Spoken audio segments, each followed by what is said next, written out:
आज हम एक ऐसे वैज्ञानिक के बारे में जानेंगे जिन्होंने ये बताया कि जीव जंतुओं की भांति वनस्पतियों में भी प्राण होते हैं, यानी कि पौधों में भी जान होती है और वो भी सुख दुख का अनुभव करते हैं।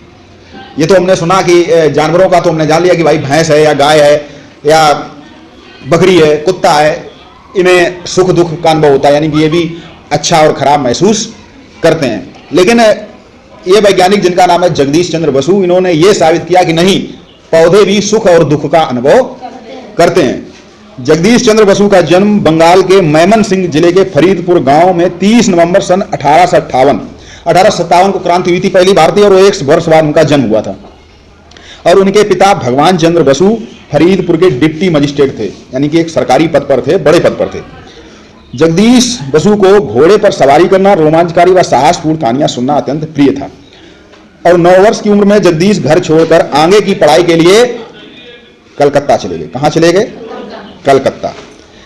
ठीक है। उसके बाद वहां पर उन्होंने उनके दोस्तों के साथ मेढक, मछलियां, गिलहरियां और सांप भी थे, यानी कि दोस्तों के उनके जो दोस्त थे उनमें कौन कौन दोस्त थे? मेढक, मछलियां, गिलहरियां और सांप। जीव जंतु पेड़ पौधों में विशेष रुचि थी और वे पौधों को जड़ें उखाड़ कर देखते थे। तरह तरह के फल फूल के पौधे उगाते थे और विद्यार्थी जीवन में ही उनका मन स्वाभाविक रूप से पेड़ पौधों की दुनिया में पूरी तरह रम गया और ये जानने को उत्सुक रहते थे कि क्या पेड़ पौधों में भी हमारी तरह जीवन होता है। इस बात का पता लगाने के लिए वो जी जान से जुट गए।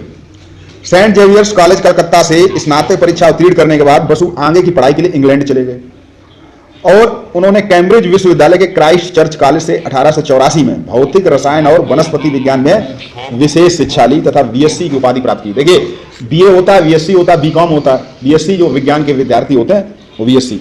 तो सन 1885 कब, जब भारतीय राष्ट्रीय कांग्रेस की स्थापना हुई थी, उस समय वो भारत लौटे और उनकी नियुक्ति कोलकाता के प्रेसिडेंसी कॉलेज में प्राध्यापक हो गई और उन्हें अंग्रेजी प्राध्यापकों की अपेक्षा आधा वेतन देने की बात कही गई। उस समय अंग्रेजी का बोलबाला था और क्या कहा गया कि अंग्रेजी के जो टीचर होंगे, प्राध्यापक होंगे, उन्हें आधा वेतन मिलेगा। बसु ने पद तो स्वीकार किया लेकिन इसका विरोध किया। क्यों?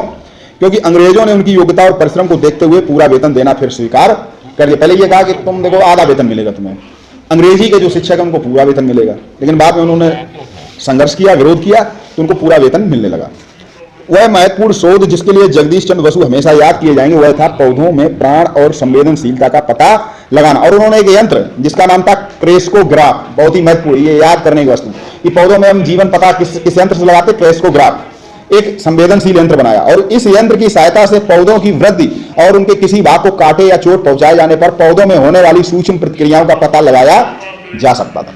क्रेस्कोग्राफ एक ऐसा यंत्र था कि जब कोई पौधे को काटने जाता था तो उनमें पौधों में एक विशेष हलचल होती थी। आप खुरपी या फावड़ा लेके पौधे के पास पहुंच जाओ तो एक पौधे में अपने आप कहोगे पौधों की आंखें नहीं, लेकिन अब आप फावड़ा लेके जाओगे, कुल्हाड़ी लेके जाओगे तो पौधों में एक परिवर्तन होगा।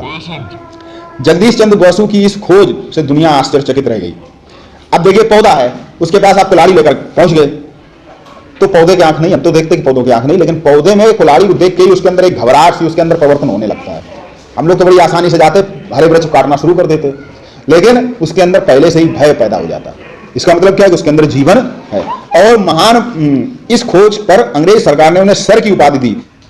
महान वैज्ञानिक अल्बर्ट आइंस्टीन ने प्रोफेसर बसु के अनुसंधानों पर मुग्ध होकर कहा था कि जगदीश चंद्र बसु ने जो अमूल्य तथा संसार को जो भेंट किया है तथ्य, उनमें से कोई भी एक भी उनकी विजय पताका फहराने के लिए पर्याप्त है। जगदीश चंद्र बसु न केवल जीव विज्ञानी थे, अपितु भौतिकी के क्षेत्र में भी उनकी गहरी पैठ थी और उन्होंने बेतार के तार का आविष्कार सही अर्थों में प्रोफेसर बसु ने ही किया था। क्योंकि 1895 में मार्कोनी द्वारा जब इसका आविष्कार और पेटेंट कराया गया तब उससे पहले ही वो इसका प्रदर्शन कर चुके थे। हम लोग क्या जानते हैं कि बेतार का तार की खोज मार्कोनी की, लेकिन उससे पहले ही वो प्रदर्शन कर चुके थे। कौन? जगदीश चंद्र बसु। और कोलकाता में उनके द्वारा स्थापित बसु विज्ञान मंदिर भी स्थापित है और इस उद्घाटन अवसर पर उन्होंने कहा था कि प्रयोगशाला मंदिर नहीं है, अपनी अंतिम सांस वर्ष 1937 तक वे विज्ञान के अंतिम सांस तक पूर्ण रूप से समर्पित रहे। प्रोफेसर बसु अपने अथक परिश्रम और अनुसंधानों के कारण विश्व के प्रख्यात वैज्ञानिकों में गिने जाते थे और उनका कहना था कि हमें अपने कार्य के लिए दूसरों पर निर्भर नहीं रहना चाहिए, स्वयं अपना कार्य करना चाहिए, किंतु ये सब करने से पूर्व अपना अहंकार और घमंड त्याग देना चाहिए। तो देखिए जगदीश चंद्र बसु ने बहुत अच्छी खोज की कि पौधों में भी जीवन होता है। कौन से यंत्र की खोज की? क्रेस्कोग्राफ। साथ ही उन्होंने बेतार के तार का भी